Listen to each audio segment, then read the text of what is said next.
크신 하나님을 신뢰하라, 크신 하나님을 신뢰하라 라는 제목으로 하나님 말씀 전하겠습니다. 우리나라는 2년에 한 번씩 전 국민을 대상으로 건강검진을 하죠. 저는 홀수해에 태어나서 올해가 이제 건강검진 받는 해인데, 연초에 알죠. 건강검진 받는 해구나, 올해가. 그런데 제가 그때 받지는 않고 연말에 가서 받아야겠다라고 생각했습니다. 왜냐하면 계획이 좀 있었어요. 무슨 계획이냐면, 운동도 열심히 하고 또 체중 감량도 해서 모든 건강을 나타내는 지표들, 수치들 다 정상적으로 해놓고 검사를 받자, 그렇게 계획을 세웠습니다. 왜냐하면 그래야 돼요. 정상적으로 이 수치를 정상적으로 해놓고 검사를 받아야 그래야 이제 아내가 잔소리를 안 합니다. 그렇지 않고 이제 건강이 안 좋다라고 이 수치가 나오면은 다음번 검사 맡을 때까지 2년 동안 힘듭니다. 잔소리를 들어야 하니까. 그래서 계획을 세웠죠. 그런데 벌써 11월이 되었습니다. 그러면 제 계획대로 잘 되었을까요? 자신이 없습니다. 이 상태로 검사를 받으면 결과가 좋겠다라는 자신이 없어요. 항상 느끼는 거지만 계획은 세워요. 그런데 계획대로 된다라는 보장은 없는 것 같습니다. 왜냐하면 기본적으로 사람의 의지가 약하고요. 또 그 계획이 계획대로 잘 실행된다라는 보장이 없는 것은 변수가 많이 있습니다. 계획은 잘 세우죠. 누구나 다 계획은 잘 세웁니다. 그러나 계획대로 잘 실행된다라는 보장은 없죠. 변수가 많습니다. 여러분 보세요. 코로나가요, 이렇게 2년 꼬박 걸릴 줄 누가 알았겠습니까? 모르죠. 앞일은 모릅니다. 계획대로 된다는 보장이 없다라는 것입니다. 지난주에 컨퍼런스에 참여했는데 참 좋았어요. 그리고 마칠 때 다음 컨퍼런스 장소도 광고를 합니다. 다음 컨퍼런스는 이제까지는 온라인으로 모였는데 다음 컨퍼런스 장소는 오프라인이다, 이렇게 호기롭게 광고하는 것을 봤습니다. 그런데 그때 가봐야 알죠. 어떻게 될지 모른다라는 것입니다. 계획대로 될지는 모르죠. 오늘 본문에도 사도 바울 일행은 전도의 계획을 세웁니다. 전도의 계획. 데살로니가 지역에 도착을 해요. 이 데살로니가의 지역에 도착한 것은 계획 없이 그냥 흘러 오다가 뜻하지 않게 여기다라고 도착한 것이 아니라, 바울은 콕 집어서 데살로니가다, 우리가 한동안 몸을 복음 전할 곳이 바로 데살로니가다라는 계획이 있었습니다. 어떻게 그것을 알 수 있는가? 오늘 본문에 보면은 데살로니가 지역에 오기 전에 거친 두 지역이 나옵니다. 이곳에서는 건너뛰었습니다. 그러니까 이곳보다는 데살로니가 지역에서 복음을 전하기로 결정한 것이죠. 17장 1절에 보면 그들이 암비볼리와 아볼로니아로 다녀가 데살로니가에 이르니 거기 유대인의 회당이 있는지라. 암비볼리와 아볼로니아 두 도시는 건너뜁니다. 그리고 데살로니가에 정착을 해서 복음을 전해요. 이것은 데살로니가가 복음 전할 도시다라는 분명한 계획을 가지고 바울 일행이 왔다는 것입니다. 실제로 데살로니가는요, 바울이 그렇게 복음 전할 도시로 계획을 세울 만큼 마게도냐에서 중요한 위치를 차지했습니다. 마게도냐의 수도 역할을 데살로니가가 했어요. 그래서 인구도 다른 도시들에 비해서 월등히 많았습니다.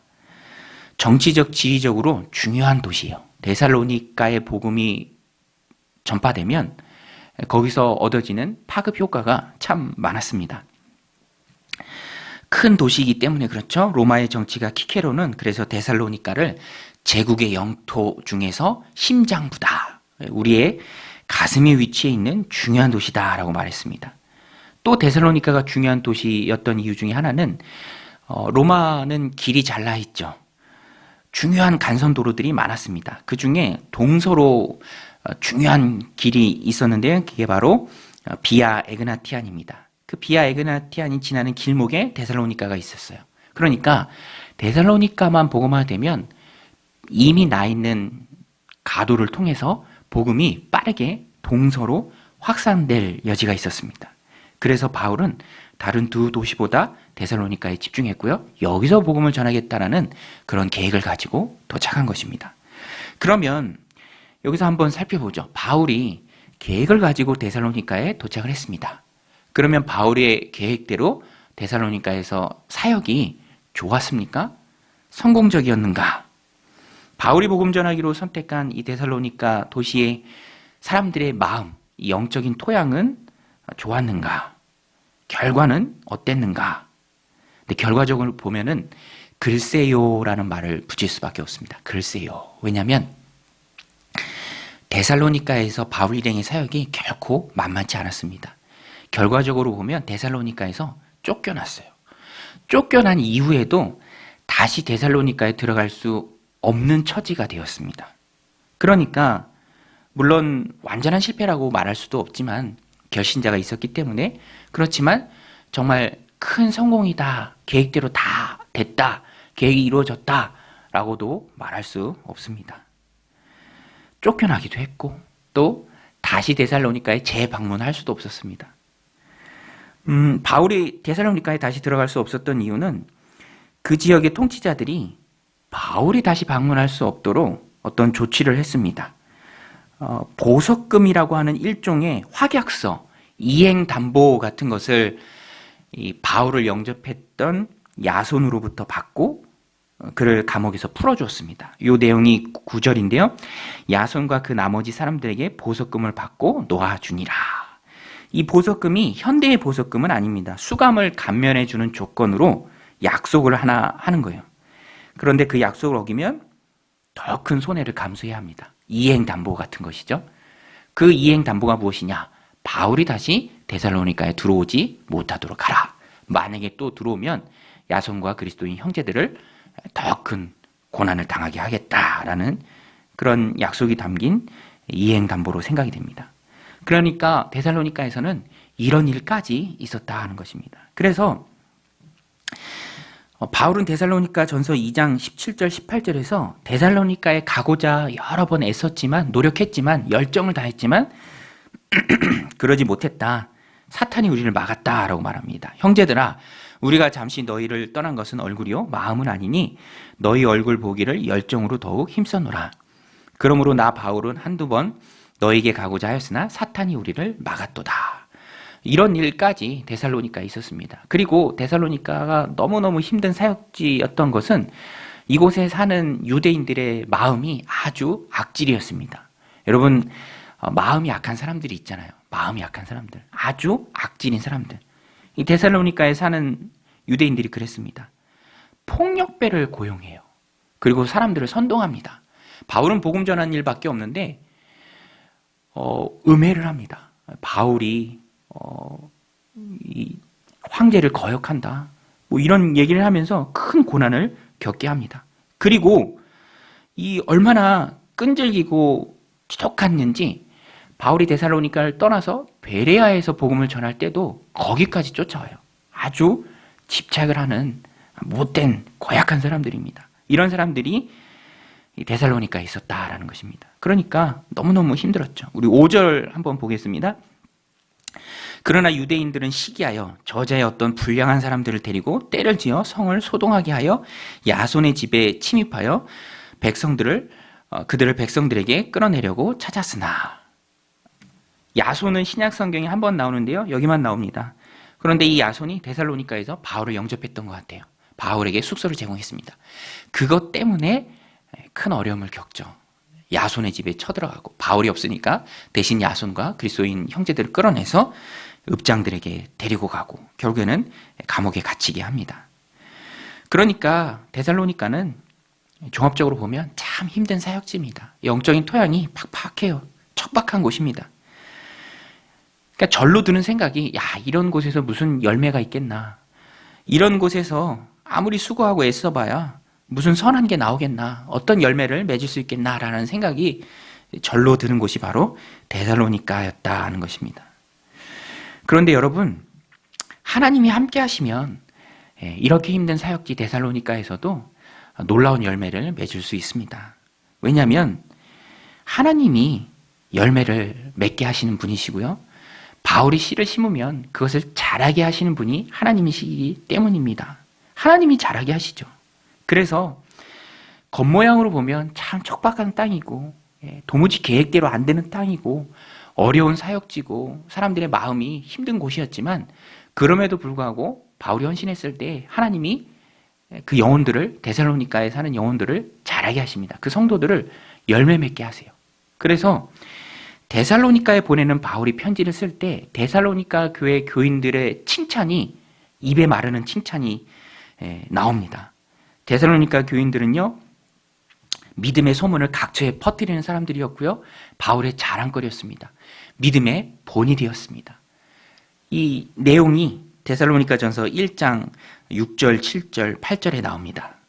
또 너희는 많은 환난 가운데서 성령의 기쁨으로 말씀을 받아 우리와 주를 본받는 자가 되었으니 그러므로 너희가 마게도냐와 아가야에 있는 모든 믿는 자의 본이 되었느니라. 주의 말씀이 너희에게로부터 마게도냐와 아가야에만 들릴 뿐 아니라 하나님을 향하는 너희 믿음의 소문이 각처에 퍼졌으므로 우리는 아무 말도 할 것이 없노라. 할렐루야. 얼마나 놀랍습니까? 그런 척박한 사람의 심성이 메마른 악질로 가득한 음해가 있고 선동이 있고 폭력배를 고용하는 그래서 쫓겨나서 다시 돌아갈 수 없는 아주 그냥 대못을 박았던 그 데살로니가에 남아있던 성도들은요 하나님께서 자라게 하시니까 이렇게 자랐다는 거예요. 믿음의 본이 되었습니다. 자랑거리가 되었습니다. 그러니까 바울이 마지막에 뭐라고 고백합니까? 내가 너희를 보고만 있어도 행복해서 나는 너희에 대해서 더 이상 말할 게 없다. 어떤 분이요 자녀를 이제 키우는데 학교에서 상담을 가는데 그런 일이 있죠. 자녀가 학교에서 너무너무 잘하면 선생님이 아유 제가 이 아이는 말할 게 없네요. 너무너무 잘합니다. 뭐 그렇게 얘기하는 것과 똑같은 거죠. 뭐 심지어는 어떤 분은 그래요. 상담을 하러 가는데 오히려 선생님이 상담을 하더래요. 어떻게 어머니 아이를 이렇게 잘 키우셨나요? 저도 아이가 있는데 어떻게 키워야 할까요? 뭐 이 정도로 데살로니가 교인들이 그랬다는 것입니다. 보고만 있어도 행복한 거예요. 바울은요. 이렇게 믿음이 성장하고 자라서 각처에 소문이 퍼지고 하나님을 따르는 모든 사람들에게 믿음의 본이 되고 좋은 선한 영향을 끼치는 데살로니가 교회 교인들. 바라만 보아도 즐거운 사람들이었습니다. 이거 누가 한 일입니까? 하나님이 하신 일이죠. 하나님이 하신 일입니다. 이렇게 계획과 다른 상황 속에서 힘들게 사역을 이어갔으면서도 좋은 열매를 맺을 수 있었던 이유가 무엇입니까? 하나님께서 바울의 헌신을 통해서 역사하셨죠. 하나님은 언제든지 사람을 통해서 역사하십니다. 사람을 사용하세요. 하나님이 바울을 통해서 사용하신 바울의 헌신이 두 가지가 있습니다. 특별히 데살로니가 교회에서 데살로니가 지역에서 바울이 특별히 열심히 한 것이 있는데 그 두 가지가 무엇이냐면 복음을 아주 정확하게 전했습니다.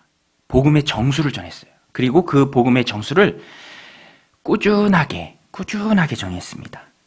정확함과 꾸준함이 바울의 사역 가운데 있었습니다. 오늘 말씀 2절 4절에 그것이 잘 나와 있습니다. 바울이 자기의 관례대로 그들에게로 들어가서 새 안식일에 성경을 가지고 강론하며 안식일 3번 동안 꾸준하게 복음을 전했습니다. 뜻을 풀어 그리스도가 해를 받고 죽은 자 가운데서 다시 살아나야 할 것을 증언하고 이르되 내가 너에게 전하는 이 예수가 곧 그리스도라 하니. 뜻을 풀어서 성경을 풀어서 그리스도를 전했습니다. 그리스도가 왜 해를 받고 십자가에 죽어야만 했는지 인류를 위한 선택받은 하나님의 백성을 위한 구속의 제물로서 십자가에서 죽으셔야만 했다는 것. 그리고 죽은 것으로 끝나는 것이 아니라 다시 살아나신 것. 그리고 그분이 바로 예수 그리스도다. 너희가 기다리시는 메시아다라는 것을 이 복음의 핵심을 정확하게 전했습니다. 복음의 전수를 바울의 사상이나 개인의 생각을 전한 것이 아니라 성경 말씀을 구약 성경 말씀을 근거로 구약 성경이 끊임없이 제시하고 증언하는 그리스도 대신 예수님을 정확하게 전했습니다. 그러니까 어떤 일이 일어납니까? 그 중에 어떤 사람, 곧 경건한 헬라인의 큰 무리와 적지 않은 귀부인도 권함을 받고 바울과 실라를 따르나. 열매가 있었습니다. 복음을 정확하게 전했을 때 사람들이 변화된 것입니다. 여러분, 복음을 정확하게 설명하고 들려주고 하나님의 말씀을 선포하고 그 말씀이 듣는 사람들 심령 가운데 새겨지도록 전하는 것이 너무너무 중요해요. 믿음은 들음에서 나옵니다. 듣지 않고 하나님의 말씀을 읽고 그 말씀을 내 안에 넣으면서 믿음이 생겨나는 것이지, 하나님의 말씀과 상관없이 구원받는 믿음이 생겨날 수가 없습니다. 그래서 말씀을 듣는 게 너무너무 중요합니다. 그리고 그 들음은 그리스도의 말씀에서 나오는 것이죠. 그래서 들려주는 사람도 중요하고요. 듣고자 하는 열린 마음도 중요합니다. 여러분, 민방위 훈련 할 때 앞에서 강의하시는 강사님들이 계신데요. 제가 볼 때 제일로 힘든 강사님들입니다. 왜 민방위 훈련 강사님들이 힘들죠? 들으려는 의지가 없어요. 애초에 마음이 다 닫혀 있습니다. 고개 푹 숙이고 있고요. 오로지 그냥 빨리 끝나고 집에 가는 게 관심사죠. 무슨 얘기를 하든지 들으려는 마음이 없습니다. 그러니까 힘들죠. 그런데 들으려는 마음이 있으면, 그래서 내 마음이 열리면 그때부터는 그 마음 가운데 믿음이 심겨지고, 믿음의 씨앗이 심겨지고, 하나님의 말씀이 심겨지고, 그것이 자라는 것이죠. 그래서 말씀을 전하는 사람도 중요하고요. 또 앉아서 그 말씀을 듣는 사람도 그 마음가짐이 중요합니다. 사도행전 8장에 보면 에디오피아 내시는 들으려는 마음이 있었습니다. 마음이 열려 있었어요. 말씀을 읽기도 했고 그것을 설명받기를 원했습니다. 그런 마음이 있을 때 성령님이 연결해 주시죠. 빌립 집사님을 연결해 주십니다. 빌립은 성경을 풀어 그리스도를 내시에게 잘 설명해 주었고요. 그 결과는 내시가 믿고 세례를 받는 것이었습니다. 사도행전 8장 30절에 보면 빌립이 달려가서 선지자 이사야의 글 읽는 것을 듣고 말하되 읽는 것을 깨닫느냐, 내시에게 묻습니다. 그때 내시가 무엇이라고 말합니까? 대답하되 지도해 주는 사람이 없으니 어찌 깨달을 수 있느냐 하고 빌립을 청하여 수레에 올라 같이 앉으라 하니라. 지도해 주는 사람이 필요합니다. 하나님의 말씀을 전하는 사람이 필요하고요. 또 그 말씀을 잘 받아먹고 쭉 빨아먹고 그렇게 하기 위해서 마음이 열린 사람이 중요하다는 것입니다. 빌립이 수레에 앉아서 이사야의 글을 시작해서 예수님을 전했을 때 믿음이 에디오피아 내시 안에 생겼고요. 그는 지체하지 않고 세례를 받았습니다. 들을 때, 말씀을 받을 때 믿음이 생기고요. 그리스도인으로 성장하는 것입니다. 그래서 말씀을 듣는 것이 믿음 생활에 절대적입니다. 그러므로 성도는 배우고 가르친 받는 일에 힘써야 합니다. 들으면 힘이 난다, 믿음이 생긴다라는 것이죠. 우리 한번 따라서 해보겠습니다. 들으면 힘이 난다. 들으면 힘이 난다. 저도요, 지난주에 목회자 컨퍼런스에 다녀왔는데, 컨퍼런스니까 목사님들이 함께 모여서 뭐 하겠습니까? 말씀의 잔치죠. 내가 경험한 간증의 잔치입니다. 내가 경험한 은혜를 나누는 은혜의 잔치입니다. 거기서 2박 3일 동안 집중해서 비록 온라인으로 진행되었지만 계속 하나님의 말씀을 듣는 것입니다. 하나님의 말씀을 듣는 거예요. 그러면 마음이 하나님의 말씀으로 가득 차서 풍성하죠. 진실한 하나님의 마음이 녹아있는 강의와 간증을 들을 때, 그 하나님의 말씀을 들을 때 내 안에서 힘이 생겨요. 에너지를 쓰죠. 영적인 에너지를 사용합니다. 그러면 고갈되지 않고 계속해서 채워지는 방법이 무엇이냐? 나부터가 하나님의 말씀을 쭉 빨아들이는 거예요.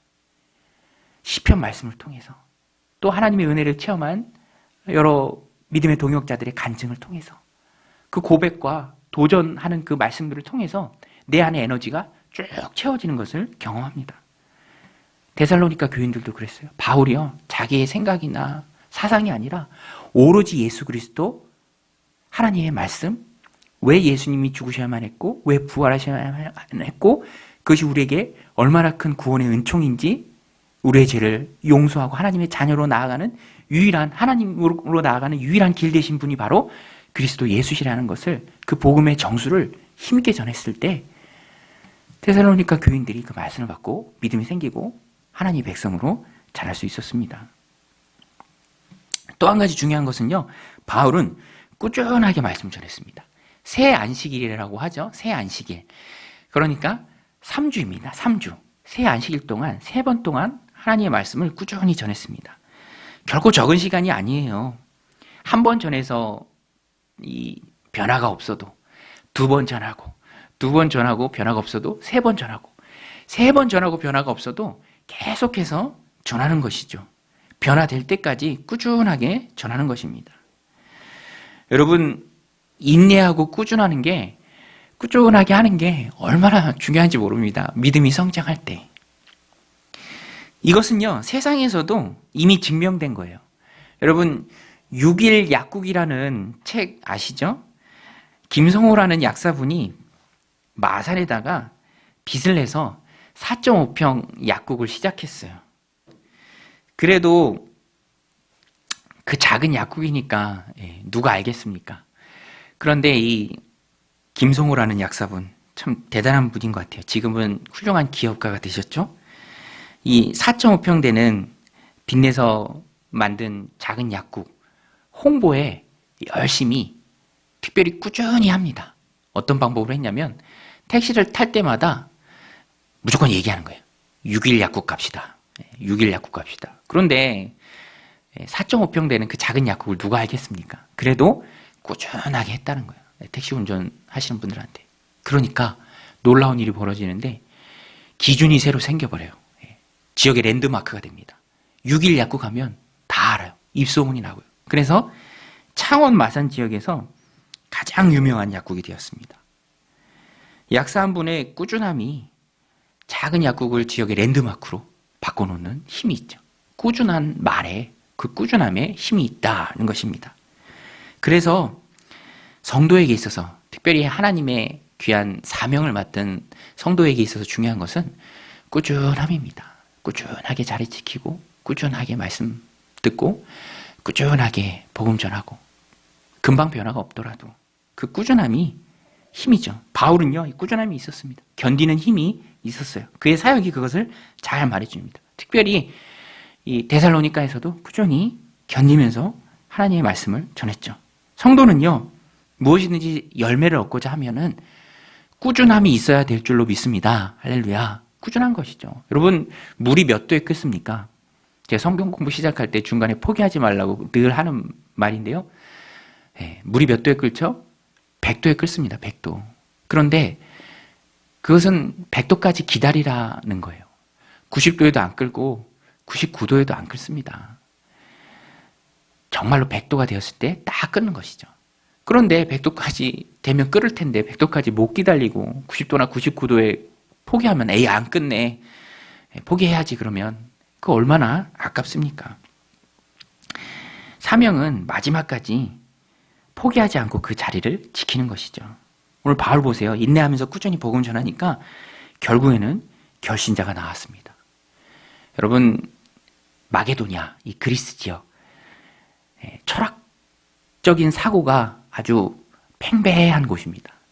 여간에서는 다른 사람의 말에 귀를 기울이지 않는 곳이죠. 그럼에도 불구하고 자신들의 철학적 사상 다 버리고 복음 앞에 무릎 꿇는 일이 일어났습니다. 또 귀부인들도 많이 믿었어요. 귀부인들, 지체 높은 남편을 둔 그런 부인들이죠.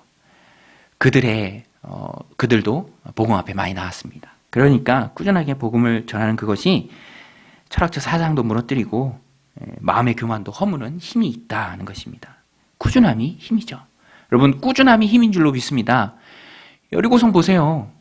6일 동안 하루에 한 바퀴씩 돌았습니다. 그래도 무너지지 않았어요. 첫째 날, 둘째 날, 셋째 날, 넷째 날, 다섯째 날, 여섯째 날까지 아무런 변화는 없었습니다. 그럼에도 불구하고 침묵하면서 하나님 말씀 붙들고 그 말씀 신뢰하면서 묵묵히 6바퀴를 하루에 한 바퀴씩 돌았다는 것입니다. 그리고 마지막 7일째 되는 날 7바퀴를 돌았죠. 그리고 함성을 질렀을 때 성이 무너졌습니다. 여러분 보세요. 성이 하루에 갑자기 무너진 게 아니고요. 하루에 한 바퀴씩 변화가 없어도 꾸준하게 도는 엿새 6일의 그 시간이 있었기 때문에 마지막 7째 날에 성이 무너질 수 있었습니다. 꾸준한 엿새가 이렛날의 기적을 만든 것이죠. 아기도요, 엄마 뱃속에 10달 동안 잘 커야 합니다. 그래야 이 땅에 나와서 건강한 것이죠. 잉태의 시간이 있을 때 해산의 기쁨이 있습니다. 견디는 은혜가 있어야 열매를 볼 수 있습니다. 오늘 우리도 그래서 견뎌야 합니다. 하나님은요, 한 번에 다 주시지 않으세요. 성도는 그래서 묵묵히 하나님을 바라보는 시간이 있어야 하고요. 기다리는 시간이 있어야 하고 또 인내하는 시간이 있어야 합니다. 바울이 이것을 잘했어요. 변화가 없어도 한 번, 두 번, 세 번. 세 번에 하나님 은혜 주셨으니까 세 번이지 더 했을 수도 있죠. 그렇게 묵묵히 하나님 믿고 신뢰하면서 꾸준히 맡겨진 일을 꿋꿋하게 했을 때 하나님께서 그에게 열매를 허락하십니다. 하나님이 열어주셔야 열리는 것이죠. 그래서 인내라는 것은, 견디고 기다린다라는 것은 하나님의 때를 존중하는 성도의 아름다운 모습이에요. 하나님께서는 하나님의 때를 존중하는 성도의 아름다운 모습을 보시고 그를 열매 받기에 합당한 자로 여기시며 열매를 허락해 주십니다. 데살로니가 교인들이 얼마나 아름답게 성장했습니까? 하나님이 그런 열매들을 바울에게 그 사역 가운데 허락해 주시죠. 그러므로 하나님의 때를 기다리며 인내할 줄 아는 저 여러분들이 다 되시길 바랍니다. 저는 말씀을 준비하면서 하나님께서는 어려운 상황 속에서도 역사하신다라는 것을 또 새삼 깨닫게 되었습니다. 데살로니가는 참 힘든 사역지입니다. 팍팍해요. 척박한 땅입니다. 사람들 마음이 참 힘들죠. 그럼에도 불구하고 회심자가 나왔고요. 또 그들을 주축으로 아름다운 소문나는 데살로니가 교회가 세워졌습니다. 복음의 도를 따른 사람이 많이 나왔습니다. 이것은 모두가 다 하나님의 역사입니다. 바울은 복음을 꾸준하게 심었지만 자라게 하시는 분은 하나님이시잖아요. 하나님이 자라게 하셨죠. 하나님은 데살로니가 같은 힘들고 짐 빠지는 환경 속에서도 사람들의 마음을 변화시킬 수 있는 분이십니다. 그래서 오늘 말씀을 통해 우리가 얻는 결론이 무엇입니까? 결론이자 적용이에요. 상황보다 크신 하나님을 신뢰하라. 상황보다 크신 하나님을 신뢰하라. 데살로니가가 아무리 힘든 곳이어도 하나님의 역사를 가로막을 수 없습니다. 그곳에 있는 유대인들이 큰 악질이라 할지라도 하나님의 사역을 멈출 수 없어요. 하나님은 잘하게 하십니다. 역사하십니다. 상황을 뛰어넘으시는 분이 하나님이세요. 그러니까 오늘 우리도 어떠한 상황 속에서도 하나님을 신뢰해야 합니다.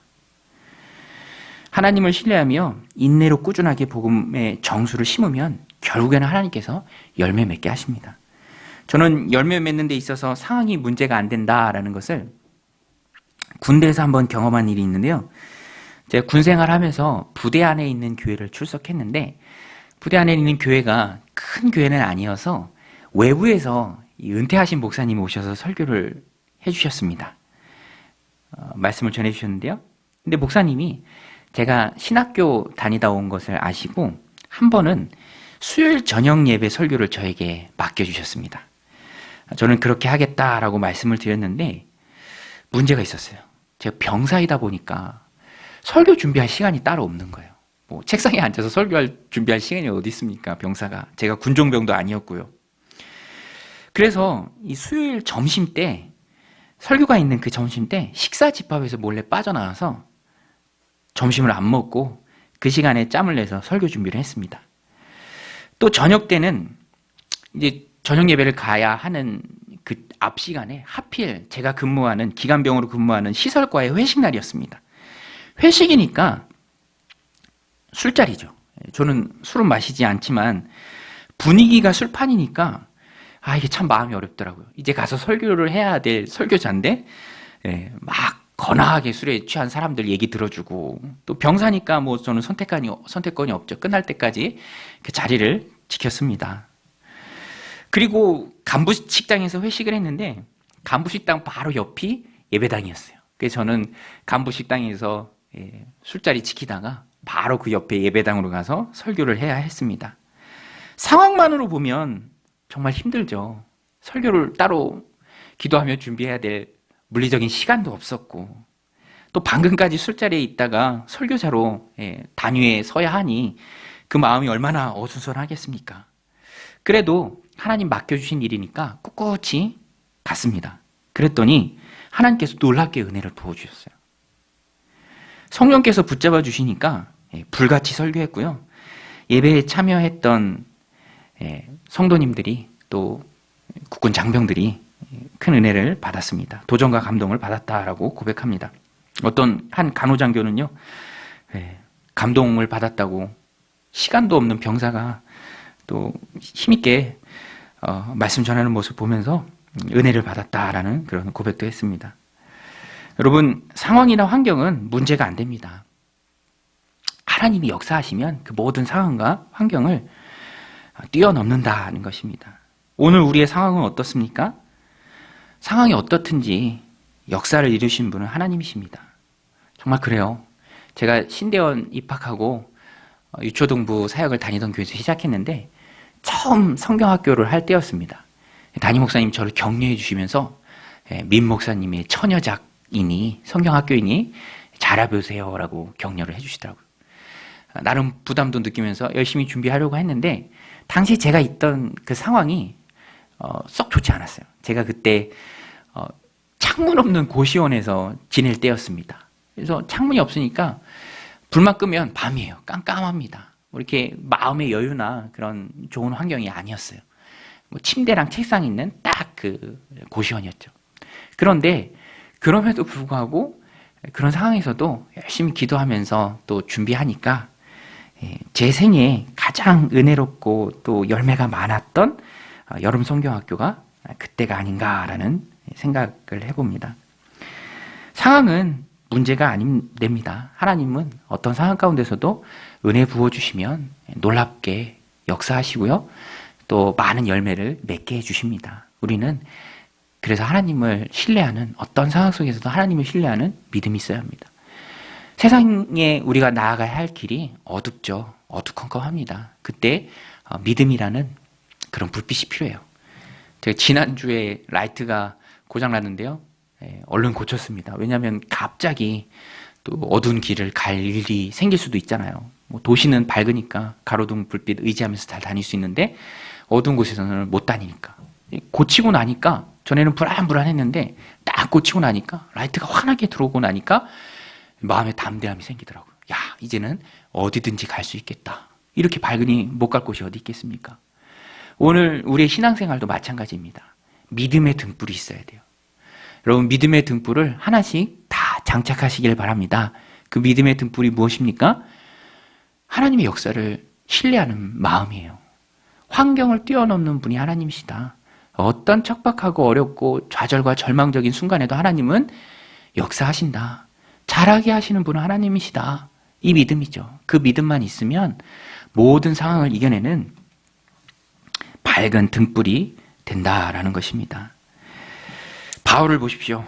강팍한 사람들로 가득한 데살로니가에서도 복음의 씨앗을 뿌렸고 영혼의 열매를 많이 거두었습니다. 그리고 그 데살로니가 교회 교인들은 믿음의 본이 되었습니다. 바울의 자랑거리가 되었습니다. 하나님이 하신 일이죠. 하나님이 하신다는 것은 우리는 상황을 두려워하지 않아도 된다는 것입니다. 하나님은 하십니다. 나를 통해서 하십니다. 그래서 우리는 바울이 그랬던 것처럼 어떤 상황 속에서도 복음의 정수, 예수 그리스도 한 분 꼭 붙들고 꾸준함으로 인내하며 나아갈 때 하나님께서 많은 열매를 맺게 해 주실 줄로 믿습니다. 모든 상황보다 뛰어나신 분이 하나님이심을 믿고 나아가는, 그래서 많은 열매를 얻는 저 여러분들이 다 되시기를 주님의 이름으로 간절히 축원드립니다.